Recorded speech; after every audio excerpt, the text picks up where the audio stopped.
Okay, welcome back dear friends. I am Dr. Klim Raza. Today in this video lecture, we are going to discuss about the structural and functional unit of the liver. As you can see in this image that this is basically histological picture of basically the hepatic lobule. And now we are diving right inside this hepatic lobule and we will discuss in detail that what is the infrastructure of this hepatic lobule, what is the role of these hepatic sinusoids, what is the role of space of D's, what is the role of portal triad structures. As we did discussed, about the portal vein, about the portosystemic anastomosis. So to understand this lecture with the concepts, first you have to go through the lectures relating to the portal vein and portosystemic anastomosis that we already did discussed in our previous topics. So basically, that all the nutrients rich blood coming from the small intestine absorbed through the portal vein, it enters to the liver for the detoxification. So inside the liver, what's happening and how this nutrient rich blood and how the blood coming from the hepatic artery, oxygenated blood, nutrient rich blood, it's going to be mixed, and how liver is basically producing the bile and then ejecting this bile into the gallbladder, and what kind of changes there will be in this hepatic lobule, hepatic sinusoid, in case of the liver failure, in case of the hepatitis, or in case of the liver cirrhosis. This is what we are going to discuss today. So stay with us, this is very important topic. So in this structure, I will further draw this hepatic lobule, and then we will have discussion about the zones of the liver. So on the peripheries, you see this is hexagonal structure. On the peripheries, you have got basically portal triad. Portal triad, this is combination of branch of the portal vein, a branch of the proper hepatic artery, and then you have got branch of the bile duct. So you see on the edges you have got branch of portal vein. So on the periphery you have got branch of the portal vein, then you have got branch of proper hepatic artery, and you know that this proper hepatic artery is carrying basically oxygenated blood. So liver is basically having dual blood supply. So 80% of the blood, 80% of the blood in the liver is basically derived through the portal vein, which is basically nutrient rich deoxygenated blood. Only 20% of the blood is coming through the proper hepatic artery, which is highly oxygenated blood. So you have to note this very important information. And then third structure in this portal triad, this is basically our branch of the bile duct. This is branch of our bile duct.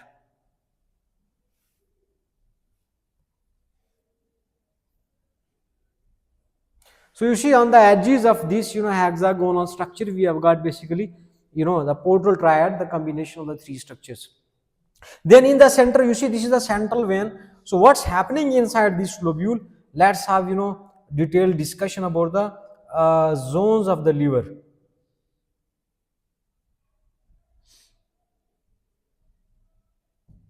Okay.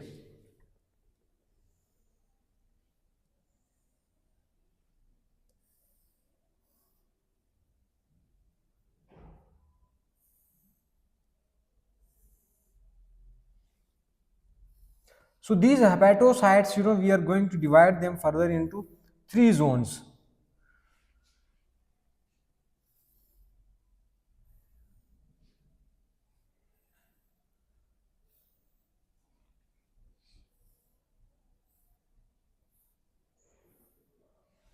You see, this is the zone, this is the first zone, this is near to the branch of portal vein. So that's why this zone is referred as periportal zone. So this is zone 1, this is zone 2, this is zone 3. This is first zone, this is second zone, this is your third zone. First, second and third. So zone 1, this is basically zone 1, this is near to the portal vein. So this is called as periportal zone. This is known as periportal zone.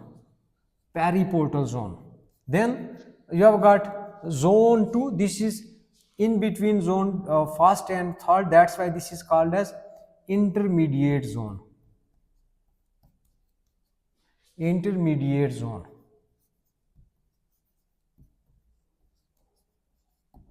Then we have got zone 3, zone 3, and as you can see in this picture also, and in this structure also, that zone 3, it's near to basically, it's surrounded by this, central vein. So this is also called as centrilobular zone. So zone 3 is your centrilobular zone. So you have to understand this picture, that basically this is, the functional unit of the liver, that you have got thousands of, the hepatic lobules there. These lobules are made up of, hepatocytes, and this is the functional unit of the liver. That's why we are dividing this zone into further, some smaller zones. Zone first, this is basically periportal zone, this is intermediate zone, and then zone 3. So we have to understand now the function of these zones, that what is the role of zone 1. So this zone 1, as you see, this is near to the portal vein, proper hepatic artery, and near to the portal vein. That's why this zone is highly oxygenated zone, as it's immediately close to the branch of the hepatic artery. So you know that hepatic artery is giving oxygenated blood. So that's why this zone is a highly oxygenated zone. And zone 1 of the liver, this zone is basically helping in the synthetic functions. It helps in the synthesis of the proteins. It helps in gluconeogenesis. It helps in synthesis of the, this albumin formation also. It helps in the synthesis of the clotting factors. So you have to understand in short that zone 1 help in synthesis. Zone 1, the first zone, plays role in the synthesis, like synthesis of the albumin. It also help in gluconeogenesis, and this is a highly aerobic zone. This is immediately near to the proper hepatic artery. That's why this is a highly oxygenated zone, and this zone is helping in synthesis of the albumin, glycogen, also the clotting factors,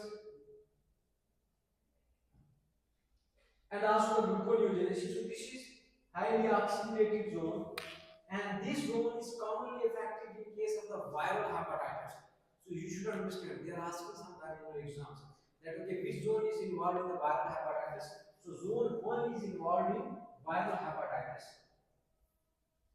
So zone which is affected in your viral hepatitis, that is zone 1. And then as it's near to the proper hepatic artery, so if any patient is suffering from rapid fall in the arterial pressure, so this zone is not affected immediately in case of the ischemia or decrease in arterial pressure. The zone which is going to be affected in decrease in your blood pressure or decrease in arterial pressure, that is zone 3. Why zone 3? Because you see that this is your hepatic artery, so far away from your hepatic artery, this is zone 3. That's why this is the least oxygenated zone. This is near to the hepatic vein. So you should understand that if they are asking that patient with rapid fall in the arterial pressure, which zone is vulnerable to get ischemia, or which zone will be affected in complication to the ischemia, or in case of the decline in arterial pressure, that is zone 3, because it's away from the hepatic artery. And zone which is least affected in case of the decrease in arterial pressure, that is your zone 1. So this is near to the hepatic artery. That's why this is highly oxygenated zone. That's why it's playing very important role in case of the synthesis. Then you see this is zone 3. So zone 3, you have to understand that zone 3 is basically is helping in, zone 3 is basically helping in metabolism. It helps the detoxification or metabolism of drugs, metabolism of the livers, metabolism of the alcohol. So you should understand that zone first zone is helping the synthesis. Zone 3 it helping the breakdown.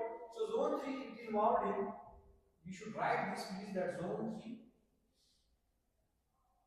which is centrilobular zone, it plays very important role in the detoxification. So it's clear now that first zone which is highly oxygenated, it helps in synthesis. Zone 3 it helps in detoxification, and this zone is basically this zone is commonly affected in case of the alcoholic hepatitis. You should write this very important information, that alcoholic hepatitis, the zone involved in case of the alcoholic hepatitis, that is zone 3. Zone involved in case of the viral hepatitis, that is the first zone. And then what is the role of zone 3? That it helps in the detoxification. detoxification, metabolism of the drugs, especially this paracetamol, acetaminophen acid, paracetamol. Paracetamol is metabolized by this zone 3. That's why the paracetamol toxicity, the NSAID toxicity may lead to basically degeneration of changes in your zone 3, and this zone is also helping in metabolism of the lipids. So alcohol detoxification, lipids, metabolism, detoxification of all the nutrients. It's basically happening in your zone 3, and then this zone is involved in alcoholic hepatitis, and this zone is having very important enzyme which is helping in all these important functions, and that is called as cytochrome B450. So cytochrome B450 is basically present in your zone 3. Zone 3 is also vulnerable to ischemia in case to the decreased arterial pressure, as I have told you, because it's away from your hepatic artery.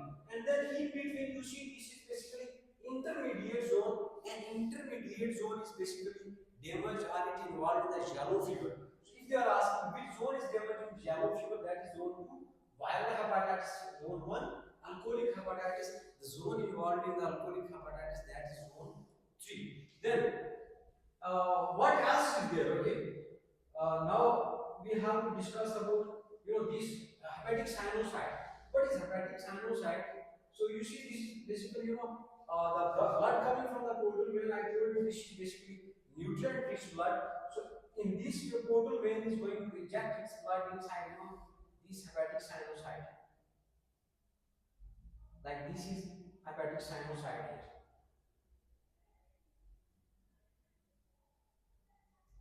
And blood from the portal vein, it's coming inside towards the central vein, and blood from the proper hepatic artery, it's also coming inside from the hepatic artery, and then this blood is going to be mixed in this hepatic sinusoid. So you see, you are going to mix deoxygenated and oxygenated. It means you are mixing the blood of the portal vein, the nutrient rich blood, and you are mixing the blood of the hepatic artery. You are going to basically eject blood of the portal vein and the blood of the hepatic artery inside the hepatic sinusoid. So what is hepatic sinusoid? You should understand that hepatic sinusoid is a modified type of the blood vessel. It's a modified type of the blood vessel which is having special characteristic feature that is going to basically convert this blood after the detoxification, after the removal of the debris, after the detoxification, and then this blood is injected into the hepatic vein. Through the hepatic vein, it drain into basically inferior vena cava, then it enters to the mainstream circulation. So this is basically the role of the hepatic sinusoid. And then bile is basically leaving your liver, and it's coming outside. It's like this. So focus on these arrows, please. These arrows are important. That bile is leaving. Bile is leaving your basically hepatic lobule, but the blood from the portal vein, and proper hepatic artery, it's moving towards the central vein. It's like this. And then bile is coming outside from this hepatic lobule, and then to the bile duct, it's stored basically in your gallbladder. And whenever you need bile acids, in case of this digestion, in case of especially the lipids digestion, it requires bile acid. The metabolism of the fats and the vitamins, you have to understand in detail that this bile is coming from outside from your basically hepatic lobule, but the blood from the hepatic artery and blood from your portal vein is entering into the this hepatic vein. Then you have got some type of special cells here. And what is the role of these cells? Okay, especially you have got some special cells here in hepatic sinusoid. So these are called as Kupffer cells. Kupffer cells. I hope you have heard about these cells, Kupffer cells. So what is the role of these Kupffer cells? That these Kupffer cells are called as hepatic macrophages. Hepatic macrophages. So you should understand that these Kupffer cells are basically present inside these hepatic sinusoid. Another very important question. Sometimes they are asking that Kupffer cells are present inside the hepatic sinusoid or outside. So Kupffer cells are basically located inside this, inside this hepatic sinusoid, which is a modified blood vessel, and these Kupffer cells help in basically, removal of the debris, damaged RBCs, toxins, and pathogens like microbes, bacteria. So these are, in short, these are macrophages. These are liver macrophages. So Kupffer cells. Kupffer cells. So these are hepatic macrophages. Hepatic macrophages.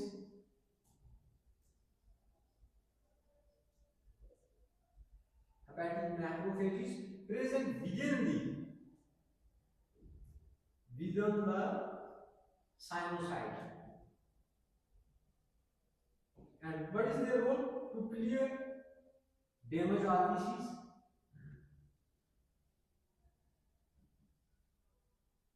and to remove the toxins, bacteria. So these are the macrophages. Then we have got some type of more cells here. We have got one space that is called as space of disk. So what is space of disk? So space of disk. These are also type of cells enclosing your stellate cells. Or these are also called as etocells. Etocells. So these are stellate cells in space of disk. Space of disk. Space of disk etocells. These are called as stellate cells or etocells. Stellate or etocells. Eto, I-T-O. Etocells. They help in storation of vitamin A, and these etocells undergo basically fibrotic changes in your liver also. You should understand that what is role of stellate cells and the etocells, and what is role of these Kupffer cells. So hepatic macrophages, these are the Kupffer cells, and etocells, stellate cells, they help in storation of the vitamin A. So again you see that this is basically the functional unit of the liver, the hepatic lobule. Inside the hepatic lobule you have got hepatic sinusoid, and hepatic sinusoid is receiving the nutrient rich blood from the portal vein gland. It's receiving the oxygenated blood, then it's going to be mixed inside, and then all the important functions, the synthesis of the proteins, the detoxification of the toxins, removal of the RBC debris, because it's connected with the skin also. As portal vein is basically formed by the splenic vein and spirit mesenteric vein. So it's not just bringing the nutrient rich blood, but it's also bringing the blood from the splenic vessels also. And that spleen, this is the graveyard of the RBCs. So ultimately these debris enter into this hepatic sinusoid, and then who is going to basically clear these debris or the damaged RBCs? Your Kupffer cells. You have to draw this, and you have to recall, and then I will show you that what kind of degenerative changes, fibrotic changes will be in this normal structure of the hepatic sinusoid when you are suffering from the liver disease, end-stage liver disease, or the hepatitis, or in case of the liver cirrhosis. So here we are going to discuss, about the changes when you are having in case of the liver cirrhosis, in case of the liver failure. So on my right side here, you can see in this slide, this histological picture. This is a picture, very dangerous picture, and this is the end stage liver disease picture. You see that what happens in case of the liver cirrhosis. This is the histological structure. That's why you have to preserve your liver. This is the ultimate result of the alcohol consumption.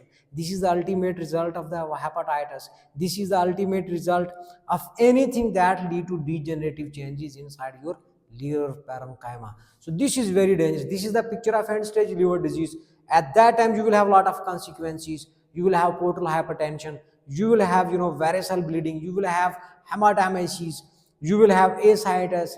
You will have internal hemorrhoids. Anything that we did discussed earlier in case of the anastomosis. But on my left side, you see very beautiful picture here. You see this is the normal structure. This is the normal histological structure of your hepatic lobule. You see, this is wonderful picture. So you see, this is a hexagonal structure. This is a hepatic lobule. Inside, you see, this is a central vein.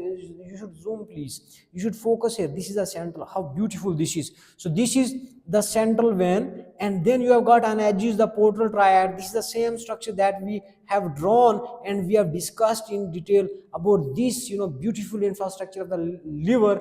And you should see on edges you have got portal triad, and then this is the nearest zone to the portal vein. So this is the zone first here.